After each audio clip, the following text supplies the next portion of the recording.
Hey everyone, welcome back to Corporate Decoder.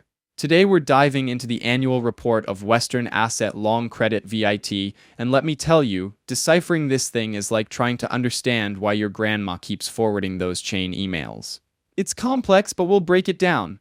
Think of this report as a financial health checkup for the fund, and we're the doctors, with slightly less debt, hopefully. This report covers how the Western Asset Long Credit VIT Fund performed over the last year, what investments it made, and any major changes that occurred. The goal, to help shareholders understand where their money is going and how well it's being managed inside these variable insurance products. Let's start with the basics. What is Western Asset Long Credit VIT? It's a fund managed by Legg Mason Partners, now part of Franklin Templeton, and it invests primarily in long-term credit securities, basically bonds issued by corporations. This fund is often used within variable annuity and life insurance policies. Now let's talk money. It always boils down to that. One of the first things investors want to know is, how much did this cost me? For the Class I shares, which is what we're focusing on, the report states that the costs were $45 for every $10,000 invested. That's an expense ratio of 0.45%. It's worth noting that this number reflects some fee waivers, meaning it could have been higher. This number also does not reflect expenses incurred from investing through variable annuity or variable life insurance products, so the true cost may be higher. Performance time. For the 12 months ending in December of 2024, the Class I shares gave investors a return of 0.40%. The fund uses two benchmarks to compare its performance. The Bloomberg U.S. Long Credit Index, which went down by 2.01%, and a custom benchmark, which is a mix of different credit indexes. The custom benchmark returned 0.41% in the same period. So what made the fund perform the way it did? The report highlights a few key factors. Issue selection within banking and brokerage, meaning they picked the right bonds in those areas. They were overweight on banking and energy, while underweighting sovereign debt. They were also able to achieve positive results in the lower rating spectrum due to a risk-on environment that boosted confidence.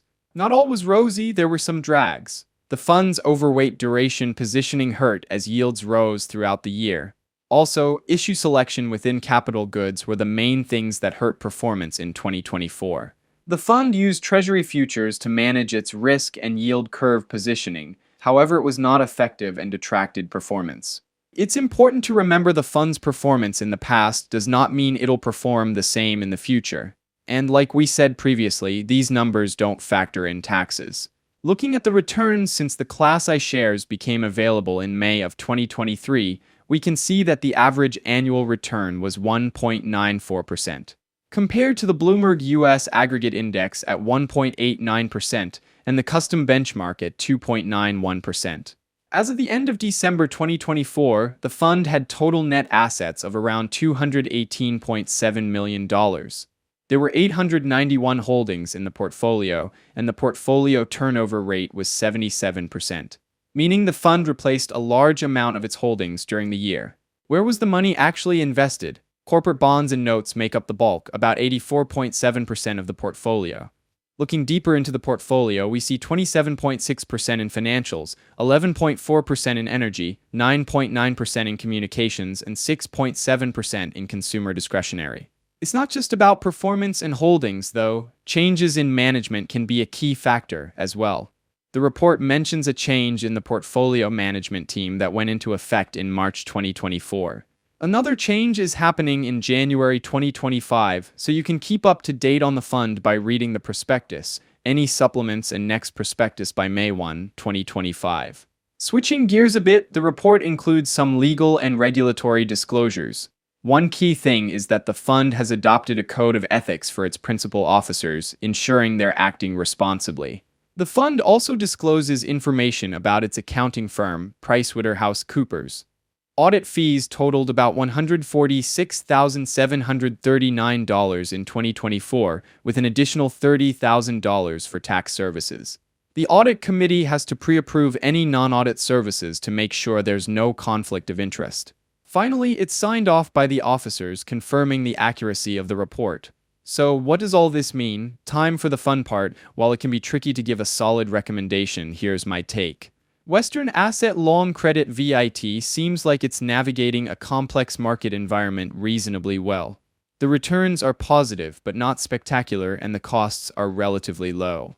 The diversification across different sectors is definitely positive. However, there are definitely risks to consider. The heavy investment in corporate bonds means it's sensitive to economic downturns.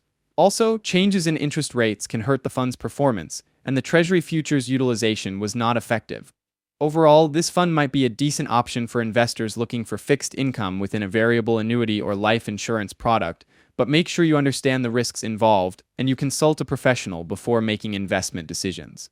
And that's it for today's Corporate Decoder Deep Dive. If you found this breakdown helpful, please smash that like button, drop a comment with your thoughts, and subscribe for more financial dissections.